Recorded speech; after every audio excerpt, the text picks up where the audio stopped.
Salam alaikum, bonsoir. L'Assemblée générale des Nations unies a proclamé le 10 décembre la journée des droits de l'homme en 1950, afin de promouvoir auprès de tous les peuples la Déclaration universelle des droits de l'homme. Un idéal commun à atteindre par tous et par toutes les nations.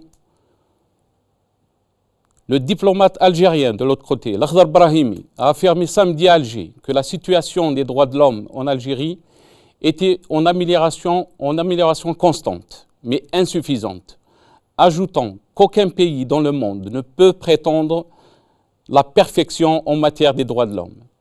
Je ne pense pas qu'il y ait en Algérie quelqu'un pour prétendre que la situation des droits de l'homme est exemplaire, mais force de constater qu'elle est en amélioration constante et il faut poursuivre les efforts pour parvenir à cet objectif, a déclaré M. Brahimi. En marge de sa distinction par la Commission nationale consultative pour la promotion et la protection des droits de l'homme, qui lui a remis le prix des droits de l'homme dans sa 3e édition. En contraste, ce qui a été réalisé en Algérie depuis l'indépendance est une fierté pour tous les Algériens, mais l'État aussi, que citoyens doivent œuvrer, et l'État à la promotion de ce volet. Je cite toujours Brahimi. En contraste, la Ligue algérienne de défense des droits de l'homme présente un rapport annuel sur l'état des droits de l'homme en Algérie dans l'année 2016. Dans l'Algérie, le moins que l'on puisse dire que le rapport établi par M. Houari Kaddour, secrétaire national chargé des dossiers spécialisés de la LAD, est dramatique et accablant. Le système algérien a voulu entretenir l'illusion d'un changement, là où la réalité est marquée par la continuité dans la répression, les violations des libertés publiques et des droits de l'homme. Des Algériens et des Algériens qui revendiquent le respect de leurs droits aussi, bien civils et politiques qu'économiques, sociaux et culturels. L'objet de discrimination, arrestation, les revendications sociales sont d'ailleurs de plus en plus nombreuses et d'importantes manifestations pour réclamer l'amélioration du niveau de vie, citant comme exemple le droit de la santé. Le Bureau national de la Ligue algérienne de défense des droits de l'homme reproche la gestion anarchique dans ce secteur et ce qui en résulte comme absence totale de statistiques, d'évaluation exacte des besoins en matière de santé publique, les droits des travailleurs, les droits des personnes handicapées. La population des personnes handicapées en Algérie atteint environ 4 millions. D'après les associations des handicapés, la liberté de la presse algérienne, la liberté d'expression est un droit élémentaire de la vie sociale et culturelle, de la création scientifique et artistique. Elle est une liberté précieuse, de fondement de toutes les libertés. Le phénomène de la corruption continue de ronger les rouages de l'État.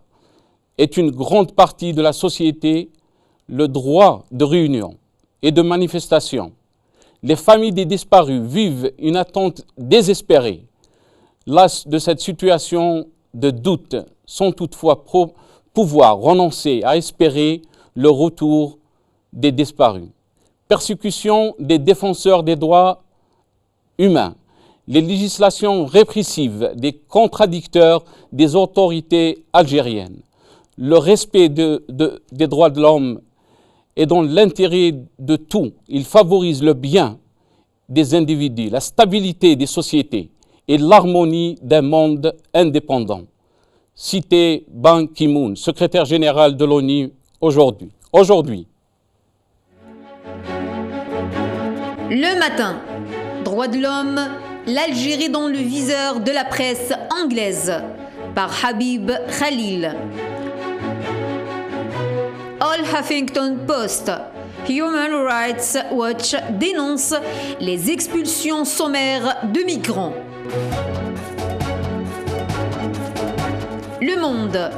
En Algérie, la petite phrase contre les migrants qui choque, par Charlotte Bouzonnet.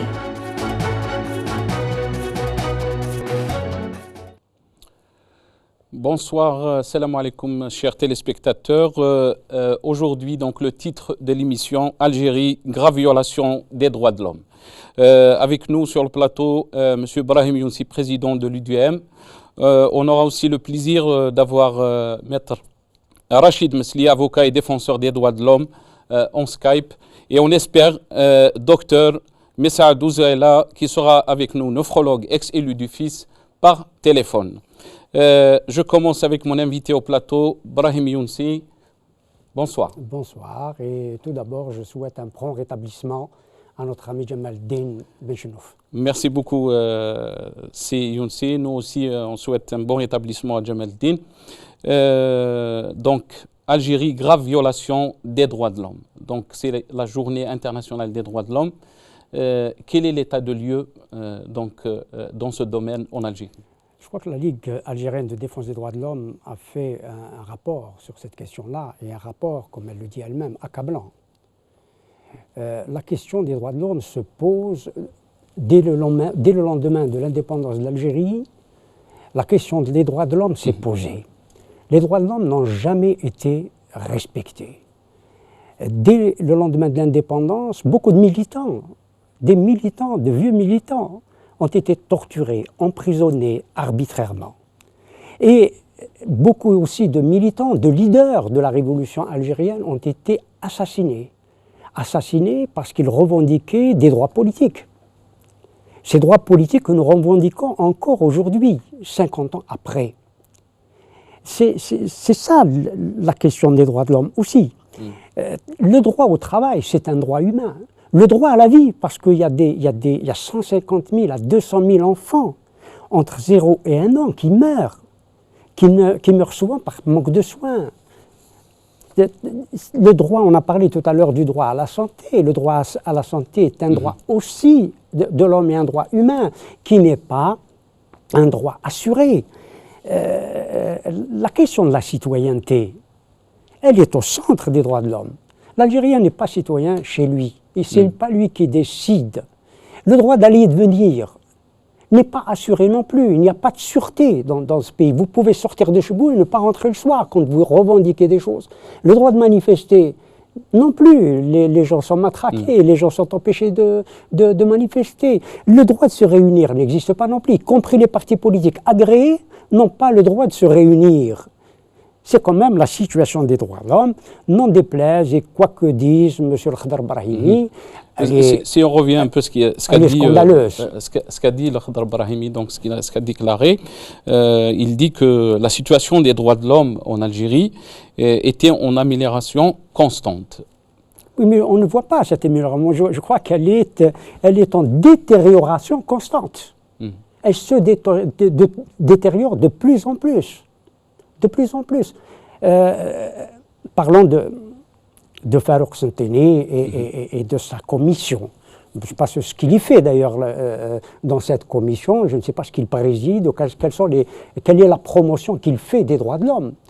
Quand un président d'une commission qui est censée défendre les droits humains les bafoue, exprime un racisme exécrable à l'égard de migrants africains qui ne viennent pas demander l'aumône, mais qui viennent demander un refuge et qui revendiquent des droits, et des droits de l'homme, des droits de l'humanité. Vous parlez des subsahariens qui... Bien sûr, mais bien sûr. Bien sûr, ça aussi, ça relève des droits de l'homme. Il a déclaré qu'il propageait le sida en Algérie. Par exemple, pas seulement.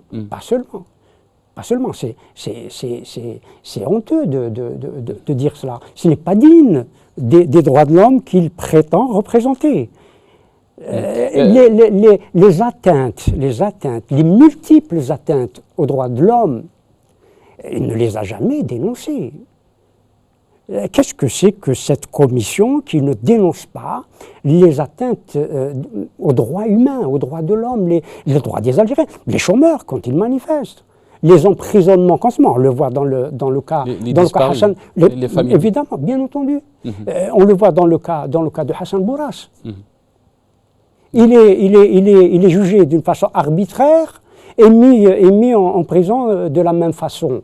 C'est scandaleux. C'est une atteinte flagrante aux droits, et notamment, même les défenseurs, même les avocats n'ont pas des droits. Même les avocats n'ont pas des droits. Ne peuvent pas défendre correctement leurs clients. Juste pour souligner, M. Younsi, qu'il y avait des manifestations un peu partout dans les capitales européennes où des Algériens sont sortis pour dénoncer donc cet état des droits de l'homme. On a une petite vidéo qui montre quelques Algériens, des Algériens qui sont sortis devant les consulats qui se trouvent dans les capitales européennes. On essaie de voir cette petite vidéo et on revient.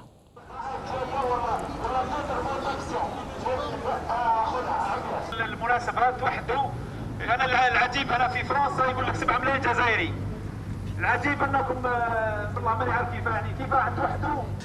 Je suis là pour répondre à votre question, je suis là pour que les autorités algériennes respectent les droits de l'homme d'une manière générale.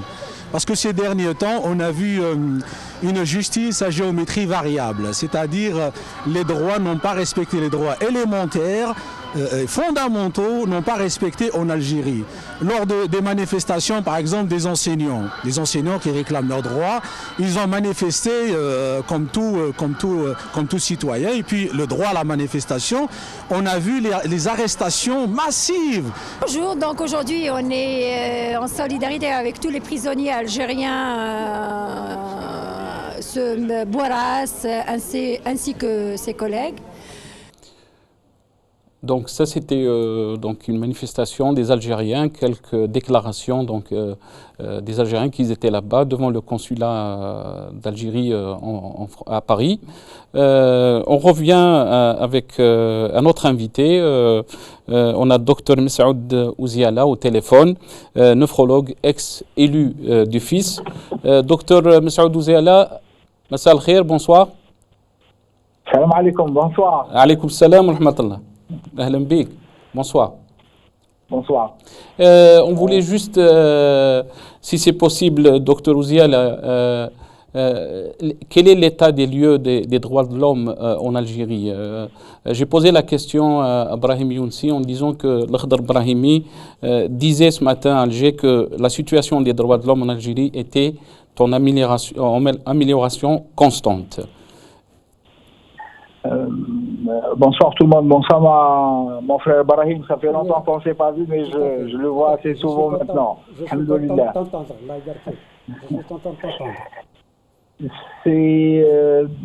Monsieur Brahimi n'est pas à ses premières phrases. Il nous a déjà raconté que le président, quand il l'avait rencontré, était très bien, n'était pas malade, etc., etc.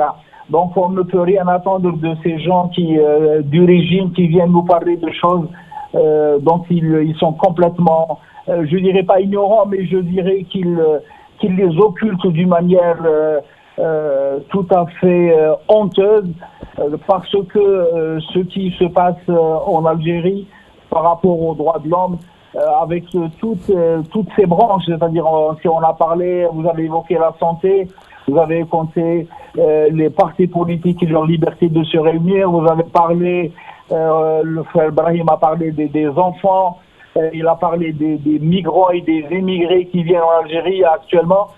C'est vraiment honteux de dire que c'est en amélioration.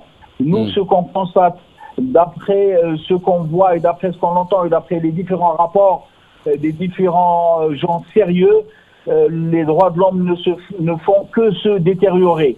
Et comment on se demande comment ça peut être autrement dans un pays où la dictature intellectuelle existe encore, où les médias ne sont absolument pas libres et ils ne peuvent dire que ce qu'on leur demande de dire. Et pour ceux qui sont libres, comme le frère Boiras qui veut faire passer des messages réels, eh bien la sanction c'est la prison. Alors je ne sais pas comment on peut parler d'amélioration des droits de l'homme lorsque nos maires qui manifestent pour un droit plus que légitime d'avoir des informations sur leurs enfants, leurs disparus, leurs frères, leurs mères, leurs parents. Ces gens, d'un certain âge maintenant, se font tabasser par la force publique et qui n'a rien d'autre à faire que de venir punir ces gens-là. Alors si c'est ça, les droits de l'homme en amélioration, je ne sais pas du tout, je crois qu'on est en train de rêver, M. Brahimi est sur une autre planète que nous. On n'est pas du tout sur la même planète et on ne parle pas le même langage. Et M. Ouziel, qui est responsable donc pour promouvoir ces droits de l'homme? Est-ce que c'est les partis politiques, c'est la société civile, c'est les associations? Dans un pays qui se respecte, c'est l'État qui promet et qui est garant des droits de l'homme de chacun. Et lorsque ceci existe, eh ben il y a des gens, il y a des lanceurs d'alerte qui sont là pour dire à chaque fois attention à ceci, attention à cela. Mais dans un pays où cet État, au contraire, est en train de matraquer les droits de l'homme, il est très difficile pour les autres de faire quoi que ce soit. Un parti politique qui normalement parce qu'il est agréé par l'État, normalement son activité est garantie par l'État et ne peut pas faire ce qu'il veut. Comment voulu qu'il puisse parler de droits de l'homme, comment voulu qu'il organise des réunions? Cette promotion ne se fait plus. Lorsque la garantie, lorsque l'État est illégal, lorsque l'État est illégitime, on ne peut absolument rien faire avec lui. Alors tous ceux qui sont nommés par l'État pour les droits de l'homme, vous avez des exemples célèbres, Rizaq Barak, Samtaini, tous ces gens-là ont fait le jeu du système pour le pérenniser et puis voilà, et donc c'est très difficile. Et les gens courageux qui peuvent parler sont aussi mis en prison par cet État. On est passé par une concorde civile après une décennie noire. Est-ce que vous pensez que elle a ramené ses fruits ou si on fait un peu la comparaison, Dr Ouziel, par rapport à ce qui a été fait en Tunisie? Ce qui commence à être fait en Tunisie, c'est vraiment exemplaire et c'est bien. Ils ont pris l'exemple. Est-ce qu'on peut le comparer par rapport à ce qui a été fait en Algérie? On a fait absolument pas du tout. Ça n'a rien à voir. En Algérie, ce qui a été fait, c'est mensonge sur mensonge. C'est ils ont fait la promotion de la culture du mensonge pour cacher et pour protéger les vrais responsables de tout ce qui s'est passé en Algérie. Ce n'est pas du tout ça. Al-Moussalaha, c'est absolument pas du tout ça. Moussalaha, c'est qu'on s'assoit tous ensemble et que chacun dise ce qu'il a fait et qu'il y ait des gens honnêtes et indépendants qui disent tu as raison et tu as tort. Et après, moi, si j'ai tort, eh ben je peux être sanctionné, j'accepte la sanction. Et si j'ai raison, eh ben si je veux, je peux porter plainte ou bien demander des dommages. Et si je veux pardonner, je pardonne. C'est ça la vraie Moussalaha. Okay. C'est comme ça. C'est pas du tout ce qui a été fait en Algérie. Et qu'est-ce que, donc, si on voit maintenant après l'arrivée de Bouteflika, 16 ans après, il y a beaucoup qui disent, donc surtout dans le milieu présidentiel, que la situation des droits de l'homme en Algérie a beaucoup évolué par rapport à la parité, par rapport à la femme. Quel est votre avis par rapport à ceux qui disent ça?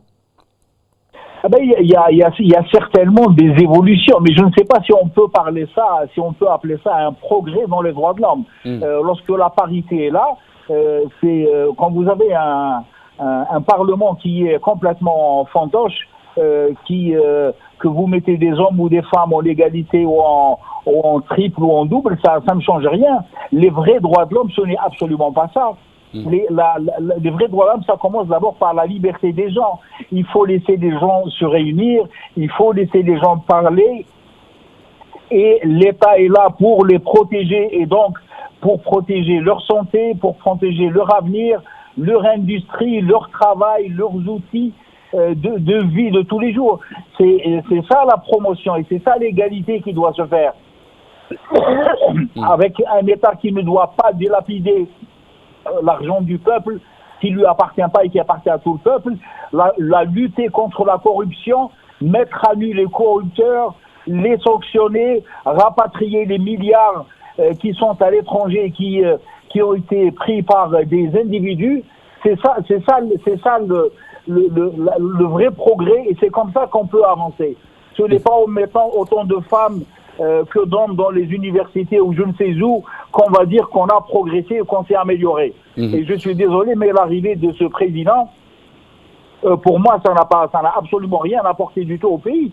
On est exactement pareil comme on était en 1962. Ça n'a absolument pas évolué. Docteur Ouziala, restez avec nous.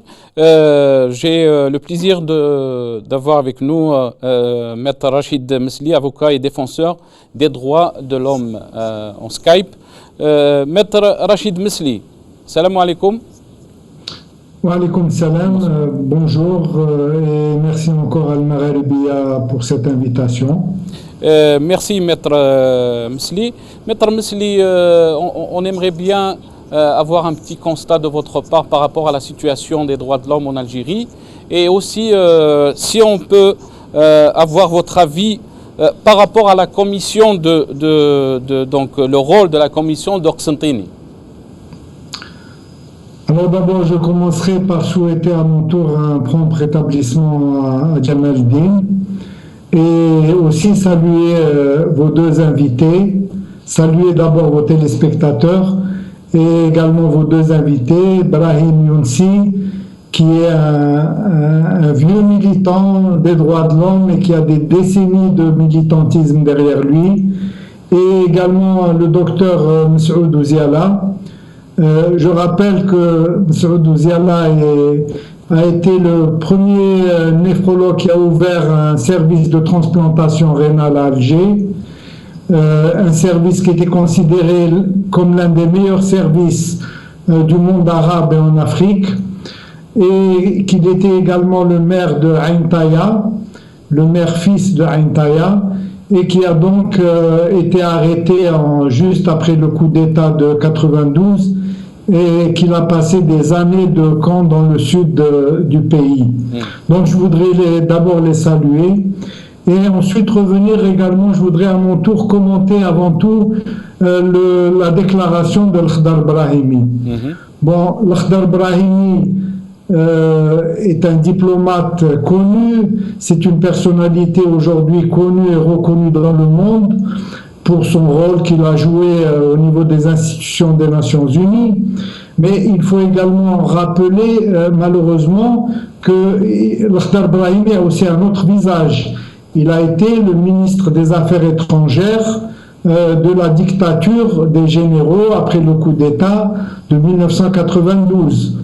Il faut rappeler qu'il a fait partie de ce groupe de personnes qui ont eu à gérer la répression des années noires que l'Algérie a connues à partir de 90. L'Khdar Brahimi est également un fonctionnaire de l'ONU. Donc à ce titre, si aujourd'hui il déclare que la situation est en amélioration, c'est qu'il est tout simplement de mauvaise foi, parce qu'il lui suffit de revenir simplement au rapport de l'ONU pour comprendre et pour savoir que ce qu'il dit est tout à fait contraire à la vérité et à la réalité. Et c'est quoi, Maître Mesli, c'est quoi ce rapport de l'ONU? Qu'est-ce qu'il dit? Alors écoutez, il n'y a pas un seul rapport, il y a des dizaines de condamnations qui ont été prononcées par le Comité des droits de l'homme, par le Comité contre la torture. Il y a des rapporteurs spéciaux des Nations Unies qui ont condamné l'Algérie pour toutes les violations qui ont été commises. La dernière en date pour l'affaire de Jamal Din Askri, l'Algérie a été condamnée pour la détention arbitraire de Jamal Din. Il y a des rapporteurs spéciaux des Nations Unies, des experts qui sont intervenus auprès des autorités algériennes dans l'affaire de Hassan Bourras. Donc, l'Khdar Brahimi ne peut pas ignorer tout ça. Il sait très bien que ce qu'il annonce, que ce qu'il dit est tout à fait contraire à la vérité. L'Algérie est le mauvais élève du monde arabe. si on exclut bien sûr les pays qui sont en état de guerre, l'Algérie, par rapport même aux pays africains, est totalement discréditée, l'Algérie viole plus les droits de l'homme que le Mali, que le Niger, que la Mauritanie, que des pays qui étaient considérés il y a une dizaine, une vingtaine d'années comme des pays très attardés. Donc, l'Akhdar Brahimi, lorsqu'il annonce cela, sait très bien que c'est tout à fait contraire à la loi. Donc, qu'il ait reçu une distinction de la part de la commission de Ksanteni, cela ne m'étonne pas. Il faut savoir qui est la commission. C'est quoi le rôle de la commission de Ksanteni, Maître Messeli? Le rôle de cette commission? Le rôle d'une institution nationale des droits de l'homme, c'est de protéger et de promouvoir les droits de l'homme dans le pays. Donc, mais la commission de Ksanteni a en réalité été créée par Bouteflika à sa venue pour gérer le passif des droits de l'homme. En fait, son but n'était ni de faire de la promotion, ni de faire, et Brahim Younsi a bien fait rappeler qu'elle n'a jamais publié de rapport, elle n'a jamais condamné les violations, elle n'a jamais joué un rôle ni de protection, ni de promotion des droits de l'homme. Elle était là pour gérer la question des disparus, pour essayer de blanchir disons, la réputation de l'Algérie sur le plan international en faisant croire qu'il n'y avait pas de disparition d'abord, et ensuite en reconnaissant qu'il y avait des disparus, mais que en fait ce n'étaient pas des vrais disparus. En fait, c'est la raison d'ailleurs pour laquelle il faut rappeler que la commission Ksanteni a été exclue de l'ONU. Elle a été exclue de l'ONU après avoir été rétrogradée. Donc, quand est-ce qu'elle a été exclue, Maître Messeli? Alors, en 2011, il y a eu une décision du sous-comité d'accréditation de l'ONU qui a rétrogradé la commission de Ksanteni au statut B. Et pourquoi elle a été exclue? Pourquoi elle a été exclue? Elle a été exclue parce qu'elle a été considérée comme ne jouant aucun rôle et comme n'étant pas du tout indépendante du pouvoir politique. Donc la commission de Ksanteni n'est vraiment pas une référence, et l'Akhdar Brahimi, à mon avis, aurait dû ne pas accepter cette distinction parce qu'en fait, elle ne l'honore pas du tout. Donc la réalité en Algérie, ceux qui disent, comme l'Akhdar Brahimi, il dit qu'il y a une amélioration des droits de l'homme en Algérie, mais la réalité, elle est contraire, Maître Messeli. Alors écoutez, s'il compare la situation actuelle avec la situation des années 90, lorsque lui-même faisait partie du pouvoir, bien sûr, c'est vrai qu'aujourd'hui, il n'y a pas 100 disparus par jour, on ne tue pas les gens dans la rue, il n'y a pas des milliers de victimes. On ne peut pas comparer la situation aujourd'hui à celle des années 90. Si c'est cette comparaison qu'il fait, oui, il y a une amélioration. Par contre, par rapport seulement aux années précédentes, on constate en Algérie qu'il y a un regain de répression. Par rapport, il y a 5 ou 6 ans déjà, il y a des arrestations de jeunes parce qu'ils ont posté des informations sur Facebook. Il y a des personnes qui, pour des commentaires sur les réseaux sociaux, sont arrêtées et sont détenues. On a vu le cas de Benderrah et de Tijani dernièrement, qui ont été condamnés à 2 et 3 ans de prison. Il y a au contraire un regain de répression. Mais ça, d'ailleurs, ça peut s'expliquer. Et c'est d'ailleurs un signe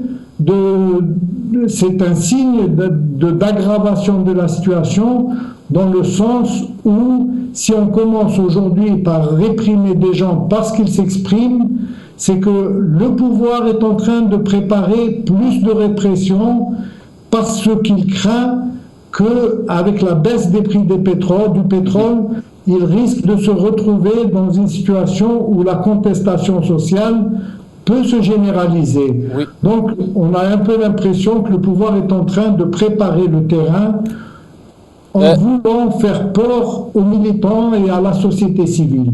Restez avec nous, Maître Mesli. Je reviens à vous, Monsieur Younsi. Maître Mesli dit que le pouvoir est en train de préparer le terrain pour plus de répression. À l'évidence. Je salue Maître Mesli et mon ami Ouziala Messoud. À l'évidence, oui. Le pouvoir prépare le terrain à une répression encore plus sévère. Cela est évident. Parce je me souviens bien de le n'ont dire. Plus les moyens qu'ils avaient. Tout à fait, tout à fait. Absolument. Vous avez posé une question tout à l'heure à Messoud Ouziala sur qui protège les droits de l'homme.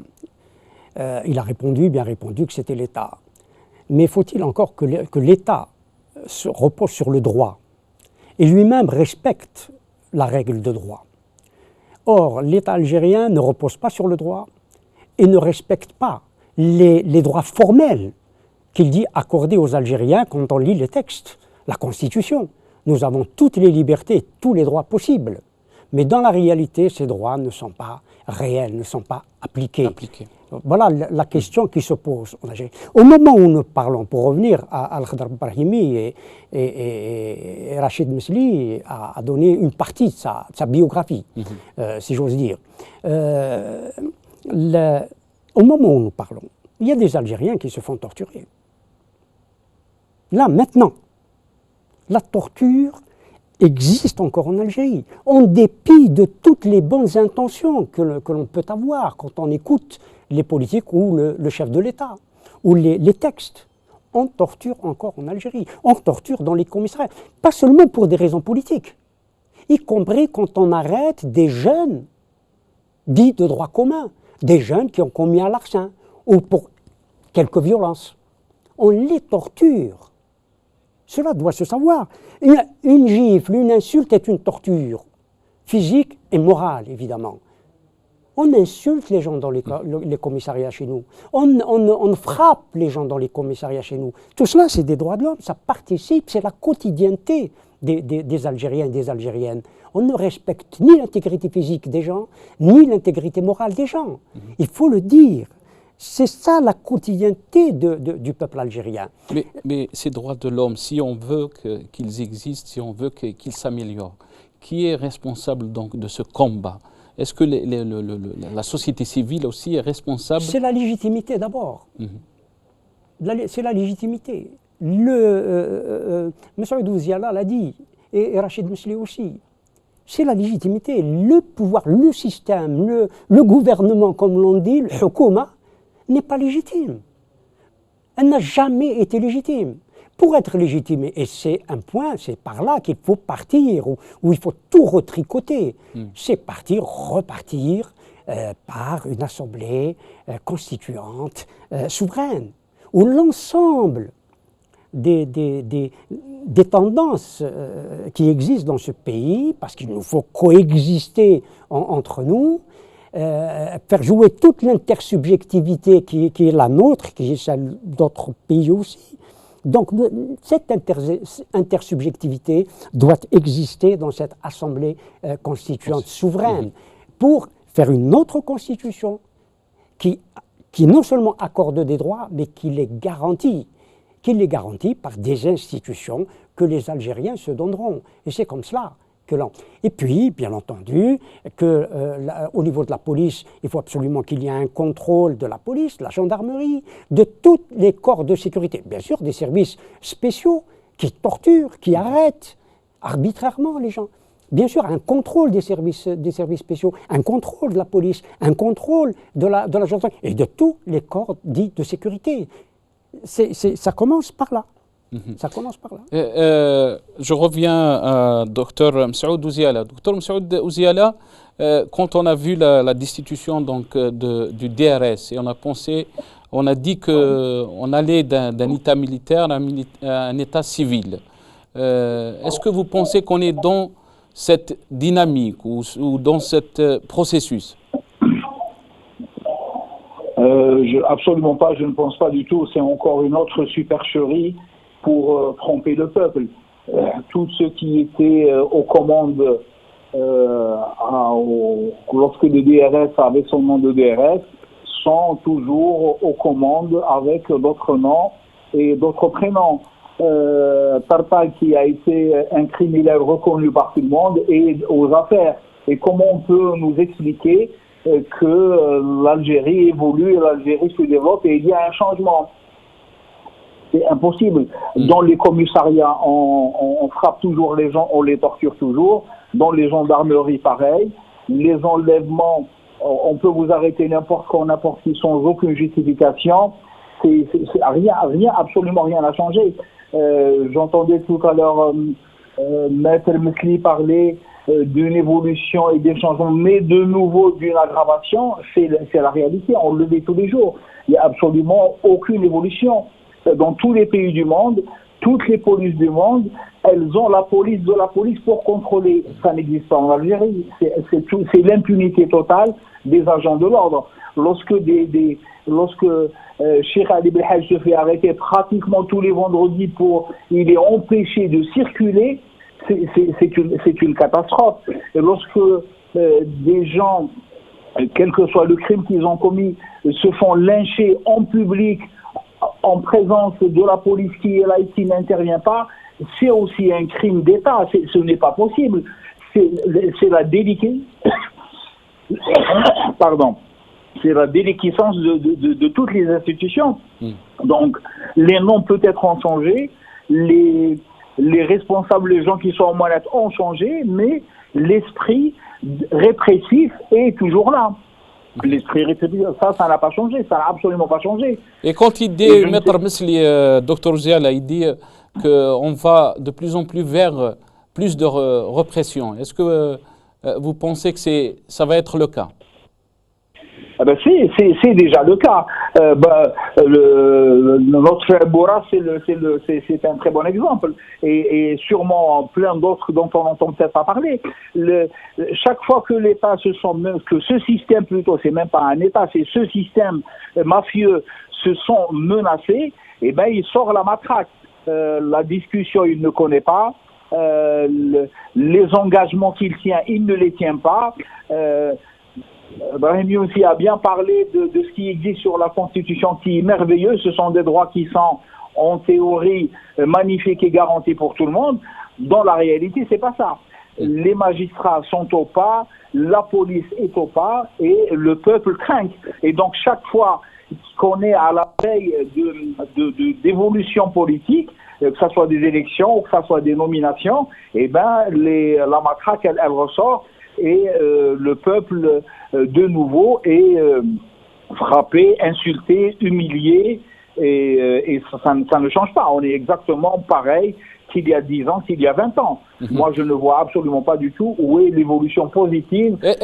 Docteur Ziala, est-ce que vous pensez qu'il n'y a pas une responsabilité aussi collective des ONG, des associations, des droits de l'homme ou de la société civile pour faire changer cette situation?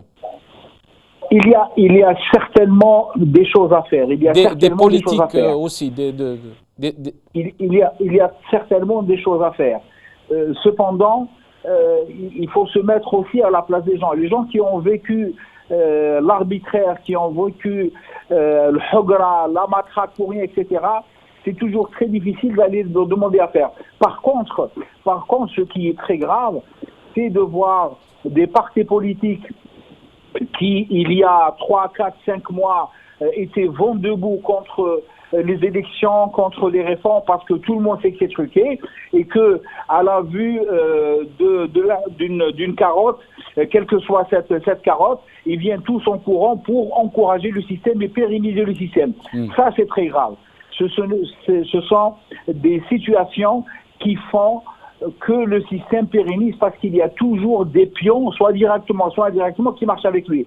Si tout le monde pacifiquement disait « nous, on ne marche pas dans ce système », le système s'effondre. Mais malheureusement, il trouve toujours des relais qui le font fonctionner et pérenniser pour, bien sûr, Ce qui importe pour certains, c'est que leur bien-être soit bien, leur famille, leurs proches, et l'Algérie, le peuple, c'est vraiment leur troisième souci. Docteur Ouziala, restez avec nous. Maître Mesli, vous avez dit que dans votre intervention que l'Algérie a reculé pire par rapport aux droits de l'homme que certains pays africains. Pourquoi vous avez dit ça? Écoutez, c'est un constat. Nous voyons régulièrement au niveau du Conseil des droits de l'homme, au niveau des mécanismes des droits de l'homme, l'Algérie est beaucoup plus souvent que ces pays africains, elle est condamnée beaucoup plus souvent. Il faut simplement se référer aux décisions qui sont rendues par ces comités pour se rendre compte que c'est une réalité. Il faut aussi constater que dans les pays africains, il y a eu un grand pas, de grands pas ont été réalisés en matière de liberté civile, en matière de démocratie. On ne peut pas comparer la situation en matière de démocratie de l'Algérie avec le Sénégal, ou bien avec les pays voisins, le Maroc et la Tunisie. L'Algérie reste une dictature. Tout à l'heure, vous avez abordé la question de la société civile et vous avez parlé de responsabilité collective. C'est vrai que la société civile en Algérie doit jouer un rôle. Les sociétés civiles dans tous les pays ont un rôle à jouer en matière de promotion et de protection des droits de l'homme. C'est aussi le rôle des ONG. Mais il faut rappeler aussi qu'en Algérie, il n'est pas possible, il n'y a pas de vraie société civile aujourd'hui à cause de la répression. En Algérie, on ne peut pas réellement constituer des associations d'une manière libre. Vous savez, il suffit simplement de se rapprocher des défenseurs des droits de l'homme. Beaucoup nous ont affirmé, beaucoup ont fait des demandes au niveau des ministères de l'Intérieur, au niveau des wilayas pour recevoir des agréments. Ils n'ont aucune possibilité d'être agréés. Et lorsqu'ils veulent tenir des événements, organiser des réunions, ils en sont empêchés. Donc, là, on ne laisse pas la société civile jouer son rôle. Et d'ailleurs, on ne laisse pas une société civile se développer. Il ne peut pas d'ailleurs avoir de société civile sans climat de liberté. S'il n'y a pas de liberté d'expression, s'il n'y a pas de liberté de manifester librement d'une manière pacifique, s'il n'y a pas la liberté de constituer une association pour défendre les droits, pour défendre... On ne peut pas dire qu'il y a de société civile. Donc on ne peut pas jeter la pierre à la société civile. Bon, il est clair que les autorités algériennes veulent une prise de contrôle totale de la société. D'ailleurs, il n'y a qu'à voir, il n'y a qu'à constater que le nombre de policiers par habitant, l'Algérie est l'un des pays du monde où il y a le plus de policiers par habitant.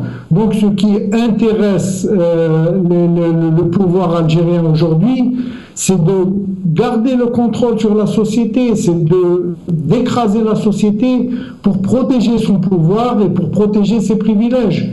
Donc on ne peut pas vraiment nous attendre à ce que le pouvoir algérien libéralise ou autorise la création d'une vraie société civile. Mais donc la responsabilité, elle se situe où, Maître Mesli? Docteur Ouziala, il a parlé de la pérennité de ce système. Il y a une certaine responsabilité pour que ce système perdure dans le temps. Mais bien évidemment, vous savez, les États ne violent pas les droits de l'homme par plaisir. D'ailleurs, il y a eu une certaine avancée lorsque les prix du pétrole ont augmenté, le pouvoir s'est mis à acheter la paix sociale. Il y a eu beaucoup moins de pression sur la société. Le pouvoir pouvait même se permettre le luxe de donner un peu de travail aux gens, de distribuer des rentes pour éviter l'explosion sociale. Donc, les pouvoirs en général, même les pouvoirs dictatoriaux comme en Algérie, ne violent pas les droits de l'homme par plaisir ou par... Lorsqu'ils violent les droits de l'homme, c'est par nécessité. C'est pour préserver leurs privilèges lorsqu'ils commencent à sentir le danger.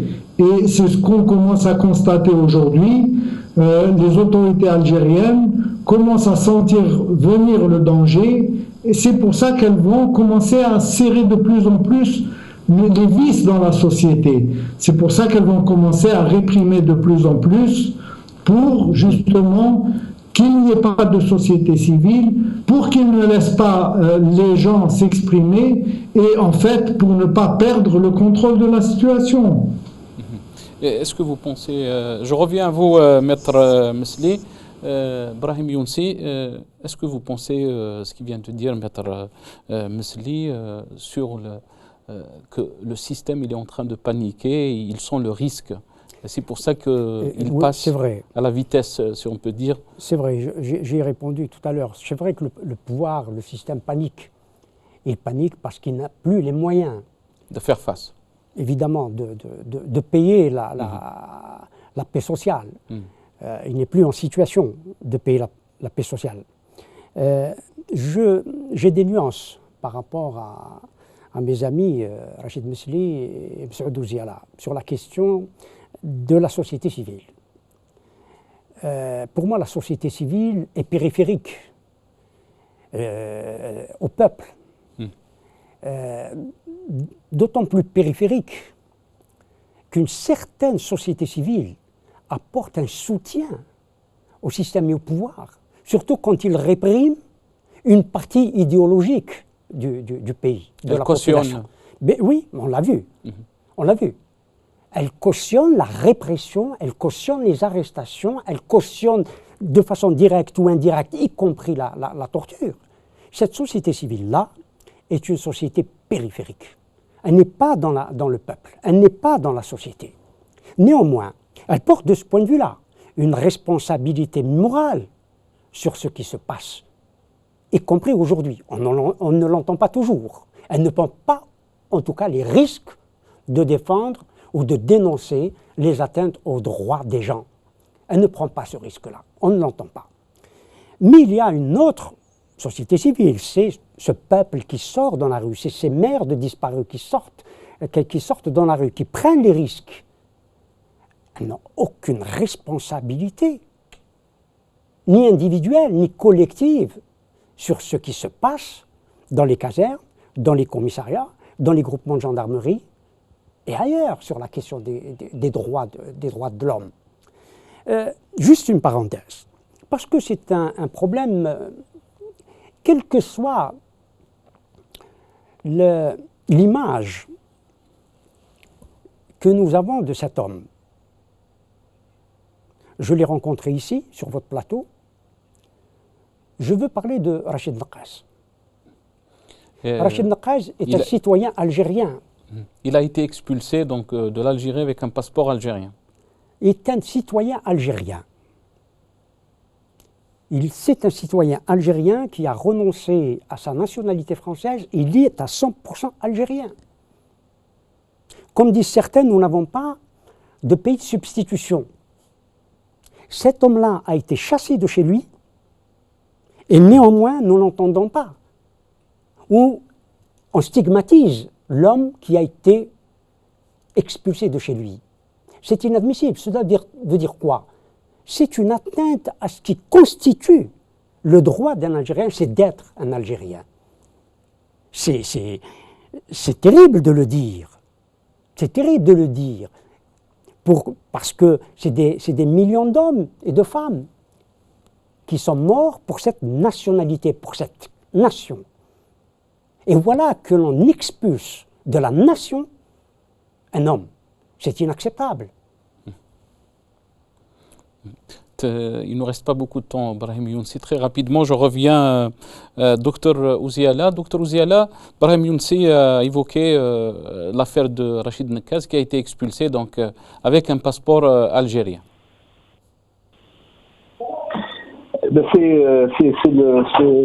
On est en plein dans l'arbitraire. On est en plein. C'est pour ça que L'Akhdar Brahimi, quand il parle d'amélioration, eh bien voilà un très bel exemple d'amélioration des droits de l'homme en Algérie. C'est une catastrophe, c'est une honte pour le pays. On ne devrait, je ne sais pas du tout comment on peut qualifier cet acte, mais c'est une honte. Et comme l'a si bien dit Ibrahim, la société qui se dit civile, on ne l'entend pas beaucoup devant des cas gravissimes comme ça. Et c'est vrai qu'il y a des cas, ils sont légion maintenant, mais il y a quand même des choses qui sont complètement inacceptables. Comment on peut renvoyer quelqu'un de chez lui? C'est impensable. C'est incompréhensible. Et ça ne s'est vu dans aucun pays du monde. Un pays où les droits de l'homme, entre guillemets, sont en train de s'améliorer, on ne peut pas voir ça.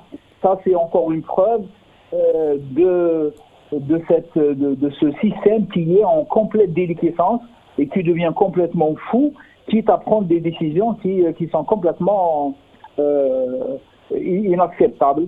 Je ne sais pas du tout qu'est-ce qu'il faut faire. Il faut peut-être voir avec les juristes qu'est-ce qu'on pourrait faire contre cet État pour les traîner, même si on n'est pas sûr de gagner, devant les justices, pour ainsi leur démontrer qu'il y a des gens qui sont contre ce système et à fond contre ce système. C'est intolérable. Merci, docteur Messoud Ouziala. Merci beaucoup. Maître Rachid Mesli, très rapidement, s'il vous plaît, il ne nous reste pas beaucoup de temps. Maître Rachid Mesli, on a évoqué l'affaire de Rachid Nekez. Comment vous voyez donc cette année 2016 par rapport aux droits de l'homme et surtout l'affaire de Rachid Nekez qui a été expulsé avec un passeport algérien? Comment vous le qualifiez, tout ça? Oui, c'est assez surprenant qu'on expulse un citoyen algérien de son pays, qu'on le mette dans un avion. J'ai été très surpris d'apprendre cette nouvelle. Bon, vous savez, on n'a pas le droit d'expulser quelqu'un de son pays et on n'a pas le droit non plus d'interdire à un Algérien de revenir dans son pays. Il faut savoir qu'il y a aussi des centaines d'Algériens qui sont interdits d'avoir un passeport et de revenir dans leur pays. Bien sûr, on doit condamner ces pratiques qui sont totalement injustifiées et injustifiables. Mais vous savez, il y a des milliers d'Algériens qui souffrent de situations similaires et qui se trouvent en dehors du pays. Je voulais revenir simplement et très brièvement sur la question de la société civile pour rappeler, enfin, pour commenter l'intervention de mon ami Brahim Younsi. Évidemment, la société civile dont il a fait état, celle qui a prêté allégeance au pouvoir, je ne la considère pas comme une société civile. Vous savez, en Algérie, les associations, la plupart des associations qui ont reçu un agrément, ce sont des associations qui ont été créées par le pouvoir ou par les services de sécurité. Et lorsqu'on voit le comportement de certains responsables, même d'organisations importantes, vous voyez le Croissant Rouge algérien qui est présidé par Saïda Ben Hbilis et qui a cautionné l'opération de refoulement des migrants en Afrique. Elle a couvert l'opération de renvoi forcé de centaines d'Africains et ça sous le couvert du Croissant Rouge algérien. Alors, est-ce qu'on peut considérer ces organisations ou ces associations comme faisant partie de la société civile? Maître Mesli, quand on a entendu Qsentini qui disait que les subsahariens ou les migrants africains nous ont ramené le sida. C'est totalement scandaleux, bien sûr, c'est totalement scandaleux. Mais il y a beaucoup de non-dits. Vous savez que dans les années 90 ou dans les années jusqu'aux années 2000, on a arrêté des migrants africains et on les a mis en prison, en isolement, parce qu'ils étaient simplement suspectés d'être porteurs du virus du sida. C'est totalement scandaleux, mais c'est une réalité. Merci Maître Rachid Mesli, merci beaucoup. Dommage qu'on n'a pas eu assez de temps pour essayer de développer un peu plus le sujet. Dernier mot pour Brahim Younsi. Je vais terminer avec mon ami Rachid sur Qsentini. tout simplement, bon, il a exprimé un racisme abject. Voilà, tout, c'est un raciste abject. Mais il y a une question qui me semble très importante aussi, qui va dans le sens de l'affaire Nqaz. Le Premier ministre belge a séjourné ces dernières 48 heures en Algérie. Sellal fait une déclaration où promet au Premier ministre belge de recevoir les expulsés, 500 Algériens résidant peut-être clandestinement en Belgique, de les accueillir. En disant ce mot, nous avons les technologies nécessaires pour reconnaître les Algériens. D'un côté, il reconnaît les Algériens parce qu'il va y avoir un échange économique. Les Belges vont payer l'État algérien en échange de 500 Algériens qui résideraient clandestinement en Belgique. C'est scandaleux. Et très brièvement, Brahim Younsi, quand Abdelmalek Sellal fait il a fait une interview à Sharq al-Awsat, donc un journal, il n'y a pas un détenu politique en Algérie. Oui, mais c'est un mensonge éhonté. Hassan Boura, c'est un détenu politique. Il y en a d'autres. Il y en a d'autres. Il y a parmi les chômeurs, c'est des détenus politiques. Ils ont été arrêtés pour fait de manifestation. Les gens qui interviennent sur les réseaux sociaux font de la politique. Ils dénoncent des situations. Ils informent leurs compatriotes, leurs concitoyens. Ils sont arrêtés. C'est des détenus politiques. Merci Brahim Younsi. Merci beaucoup. On est arrivé à la fin de l'émission. Merci beaucoup. Je voudrais remercier Brahim Younsi, président de l'UDM, qui était avec nous en plateau, docteur Msaoud Douziala, néphrologue ex-élu du FIS, Maître Rachid Mesli, avocat et défenseur des droits de l'homme, qui était avec nous par Skype. Tout en souhaitant un bon rétablissement de Jamal Din.